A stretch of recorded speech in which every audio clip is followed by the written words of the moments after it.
agissante. Mon quoi sujet ami Baleto Kolobela, bras de fer entre Joseph Kabila et Yoweri Museveni. Qu'est-ce qui se passe? Et puis troisième point Kolobela, sorti Yabasoda à Sadek Oba Kobimela, précisément à partir de Rwanda. Merci Nabiso. Banamboka. Na keti ya accord de principe. O tebe na ko signé na ba Rwandais. Et l'obini ni ba accord wana. O baza ko sabino de gauche droite. Ya koloba ke non. On vient de brader le minerai de la République démocratique du Congo. On va co-gérer l'est de notre République ensemble avec le Rwanda. Non, on ne va pas co-gérer ensemble avec le Rwanda. Nulle part ailleurs, on a mentionné qu'on va co-gérer le minerai, les forêts, les eaux de l'est de la République démocratique du Congo avec le Rwanda. Non. C'est juste biloko eza na frontière. Ezalaka pa na biso, ezalaka pe pa na bango. Ne yango tokoyeba na ko coopérer ensemble. Kaka na bango te, maintenant o etali région ya est ya République démocratique du Congo ainsi que o ezali sous région mususu ya Afrique australe o tobengaka SADC. C'est ça makambo ba oti koloba. Yoka totengela biso yango. Les raisons qui prouvent que l'accord RDC-Rwanda n'est pas une cogestion. Ces derniers jours, et pourtant, ces documents ne parlent pas d'abandon de souveraineté ni de gestion conjointe des minéraux. Il s'agit d'une démarche logique de coopération régionale sur les ressources et les écosystèmes que la RDC partage déjà naturellement avec ses voisins, en particulier le Rwanda. Il y a des choses qu'on partage avec le Rwanda. Nabilo Kwanande Kotiabiso a même comme un accord. Nazo Tengela Biso Yango. Voici les faits. 1. Les parcs nationaux. Les parcs nationaux partageaient les gorilles congolais au Rwanda. Si ce n'est pas vrai. Parc national des Virunga et parc national des volcans. Parc national des Virunga et ça parc où est la 4 pays démocratiques du Congo. Parc national des volcans et ça la 4 ya Rwanda. Na kati ya parc national Virunga, nous avons des gorilles. Parc PO ya Rwanda, et elle peut avoir même gorille. O bakendaka kuna preuve aneke. Lokola na kati ya parc ya Virunga insécurité za kuna. Masas ekotoka de temps à autre na guerre otozana yango entre biso na ba Rwandais. Banyama wana lokola bitumeza na kati ya parc ya Virunga. C'est impossible ba vanda wana. L'office bako transiter. Nangamba mosusu bakimi na ngambo ya Rwanda et pour ça peut à un moment donné telo bango d'une manière simple gorille ya mwasi ya koza na kati ya parc ya Virunga gorille ya mobala vanda na parc ya volcan o ya Rwanda mobala yake luka mwasi na kuna mwasi wa aya kuluka mbali ne kuna na lobango d'une manière ko comprendre que lolenge to partage kayango ensemble nezali moko ya biloko o balobi ke yango nde tous se mettre dans un même commun accord pour tout le Kimia na kati ya région na biso ainsi que en Afrique.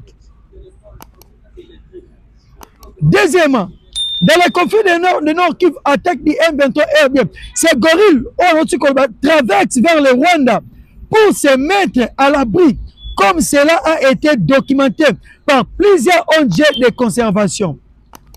La majorité de cette population animale est née et vit en RDC, mais leur migration est naturellement. C'est pourquoi une coopération transfrontalière existe déjà depuis plus de 10 ans sous le programme du Grand Virunga Transboundary. Collaboration incluant et l'Ouganda. La même façon qu'on a fait, c'est la même façon aussi on avait coopéré avec l'Ouganda.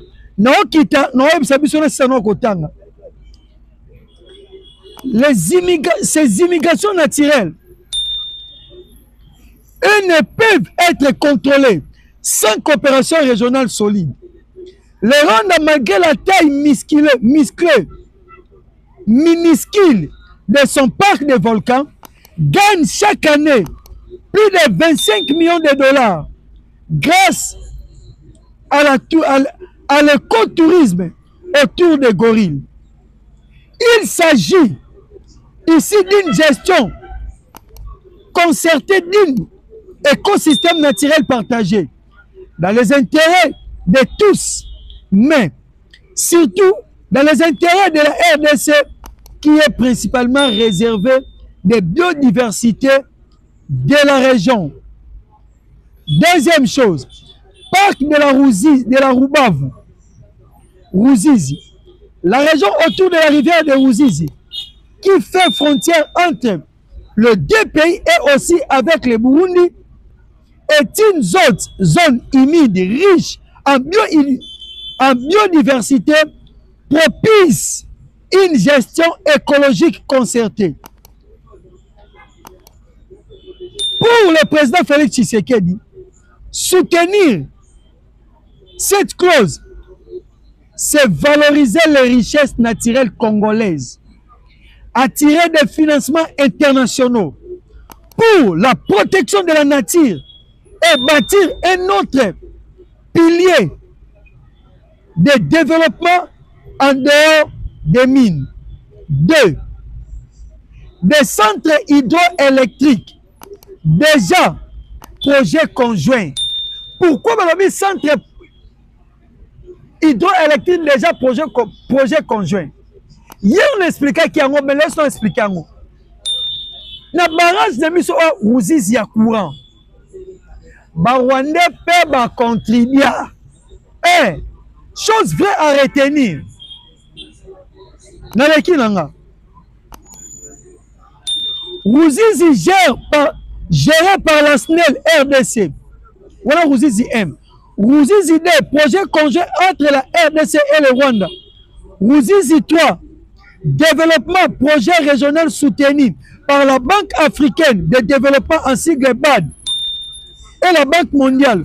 Production prévue de 147 mégawatts.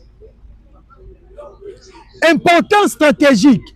Source d'électricité pour les 3 pays, coopération déjà en place via le CEPGL, Communauté économique des pays des Grands Lacs. Lac Kivu, une richesse exploitée ensemble. Lac Kivu entre Bukavu, Goma et Gisenyi. Il contient une immense réserve de gaz méthane, estimant 60 milliards de mètres cubes. Le Rwanda exploite déjà ces gaz via le projet Kivuwat, alors que la RDC tarde à lancer ces projets. Coopération possible, mise en place des structures bilatérales pour exploitation commune du gaz avec l'investissement américain à la clé comme le prévoit l'accord de Washington. 4. Chaîne d'approvisionnement minière. Transparence, co-gestion. Balamboka, je préfère délimiter par là pour nous expliquer autrement encore. Dans tout ce que je viens, énumérer na 400 esika. Bino mama ba comprendre que et na biloko ezalaka ensemble pe na ba Rwandais. Comme exemple, na Soyo, nous avons le pétrole. Na Katia haute mer. Soyo zé bangolais. Mais maïne kaboli biso. Est-ce que pétrole wana to géraka ensemble na bangolais toté? 25 blocs pétroliers. Mon quoi bloc pétrolier ainsi que gazé tout le monde a 3 blocs gazés. Et ça précisément. Mais dans la Kivu, est-ce que on a besoin dans la Kivu? Si tu vas nous exploiter, ex-ministre ya Hydro Carbure, na kombo ya le ministre Didier Boudimbo, a présenté qui mis 27 blocs pétroliers. Il y a un peu de démocratie du Congo. Et 3 gazés. Est-ce que si le d'être venu au salon, le problème était partout. Il fallait que il y a qu'on trouver, tu as qu'on mené de diplomatie à Makassi pour effongola ba clignon sur Kangaki. Exploitation bilo qu'on a vu sur mon sous. Tant que mon guerre ou ba M23, et ça guerre imposée injustement. Cause de moi ça ba minerai na biso. États-Unis tant que père abengi ba oyo alukeli biso terrain d'attente pour tout citer na paix. Yangola bomona ki Donald Trump s'est félicité. Yakolobake makambo a plus ou moins 3 décennies conflit entre la RDC et le Rwanda. Mais aujourd'hui Trump tant que président na ye kotia kokotisa kimia na yango. Vous comprenez te bino boka sika bozali ay kopesa kimia kati nango siko bino boka plus loin bolobi ke ote bateki mboka bana mboka bomona ki bato baluka oteka mboka tipi ba M23 basango balongwe Vatika bakundi papu na doa na bango zani ya ko sapé na ba effort diplomatique au président de la République Richard Sali a eu déjà victoire ya ko luka nini ote pacte démoniaque comme on va benga pacte social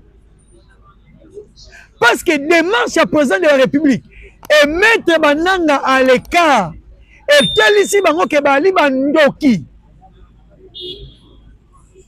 siko basango ba luka comment bakoki ko sauver ba Kabila pour pas ina Kabila ba luka moyen nyonso ba joleke na président ba moyen ba ko luka ke yango wana ba joleke na président chose au biso to kolinga ko sala yango te pour ko simba te on simba te de co-gérer ensemble avec les Nanga.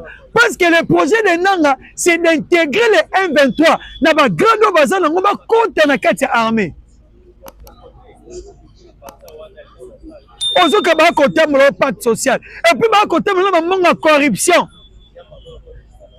Le ministre des Affaires étrangères, à travers les Sango, à travers les Olivier Nunguer et le ministre des Affaires étrangères rwandais.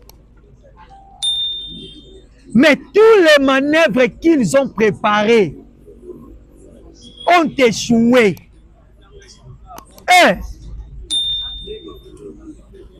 Et longa ya Congo nezo zwaka kesika.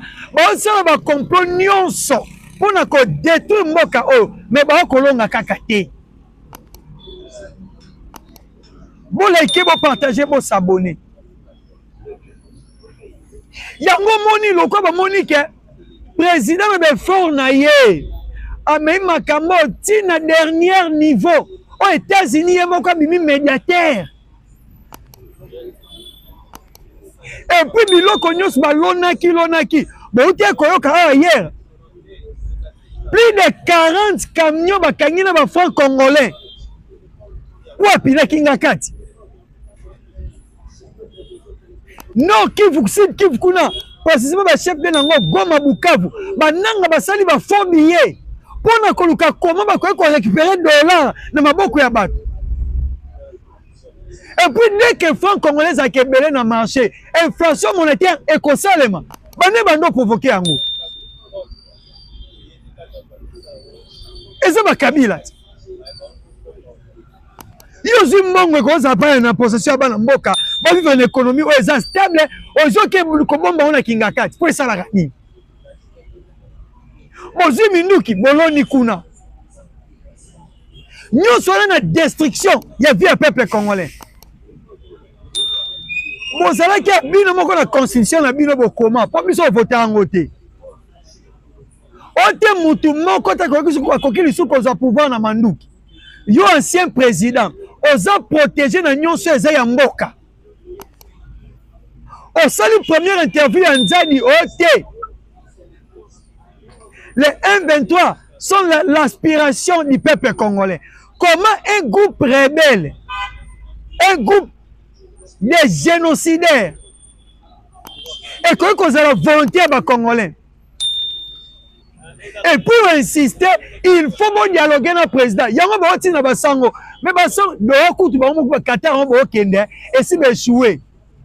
Il y a un conseil dans le pays à Kabila. Lokola soki ko bana mboko balata maputa kuna ne Swatini et pas roi Muswati appelle ça moi par na yo parce que aujourd'hui au commis roi sans n'habite sur dans le banoni ba be mutu roi mais mboko ya digisaka ezate mboka digisaka ezate bana mboka akoyi mitelengano kaina oh, te ba bradé minéré. Pendant 30 ans, vous gérez Mboka Oyo. Rwanda bimaka premier pays producteur ya coltan. Mazana ngote. Rwanda kenda ko signer ba contrat ba or na ba Qatari. Azana ngote. Yosko ba contrat yo signer ka ba contrat sur la boulevard du 30 juin. 60 millions de dollars. Bandana suka tina suka. Elo nyeza 60 millions. Otongeli biso soi-disant la contrat chinois mafieux, route ya tourisme, nzela mai. Nzela ya 6 km, et ça combien? 30 millions de dollars. Triomphal 4 km, 40 millions de dollars. C'est comme bénéfice n'into zwa ke pa na yo. Tout le monde est kuna oh la révolution de la modernité, oh 5 chantiers, tout le monde ni. Bokena ba kwe bosangani oh non et c'est que tous on a ba affaire papa cette fois-ci bokodoka eh l'autrement pour te connaître de Swatini ah on a Congo on est sikate bana mboka wanda ndinga azana maman na problème parce que notre président abimisie au vu de tous et loko ba signé wana ba corps de principe wana congestion à RDC na Rwanda ezate biloko bomoni eza biloko eza na frontière boye ba yango ke bato batia presse o ya Bunagana na bobeta katolo Bunagana kenda ezaka ba Ugandais batango pona ni to signer ba accord économique to signer ba accord où est le quoi comment on a compte ZLECAf zone de libre-échange continentale Congolais à cause de la libre à ça faire na Uganda Uganda pas à la libre ça faire na Congo na Tanzanie ainsi de suite na Afrique mobima sikoyo moto avec côté des autres c'est monsieur Polo pour na qui ne demeurer en Afrique te yango bomona ki Jacob Zuma lobaki yango bien pardon. Le président actuel, il y a Afrique du Sud. Cyril Ramaphosa. Alors, que des autres dans la carte Afrique qui m'ont consommé, c'est Kagame. Mouton se met des autres, c'est Kagame. Yango moni américain, ba imposer. Nous n'y a rien à mettre ma soleil archaïque, ba effacer. Où doit Katié? Alors, qu'est-ce que tu fais de parler? Les discours sont relayés, ils sont déjà archaïques.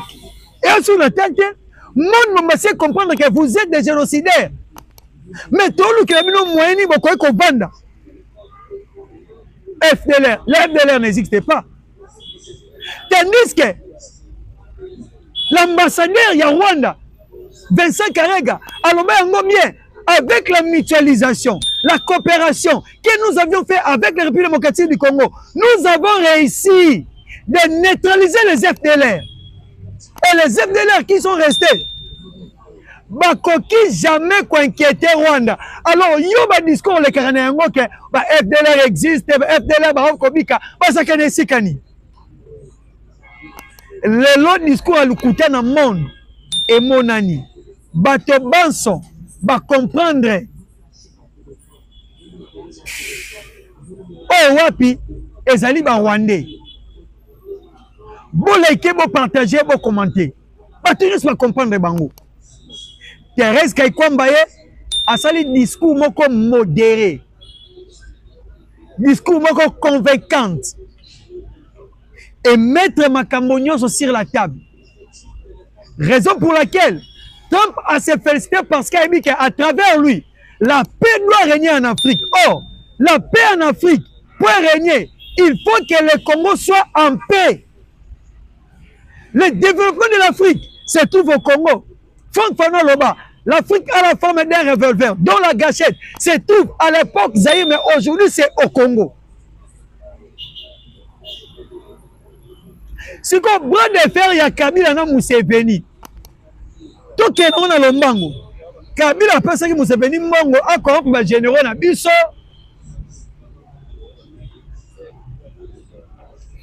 A corrompu le ministre des Affaires étrangères. De façon que bango bazo libre accès.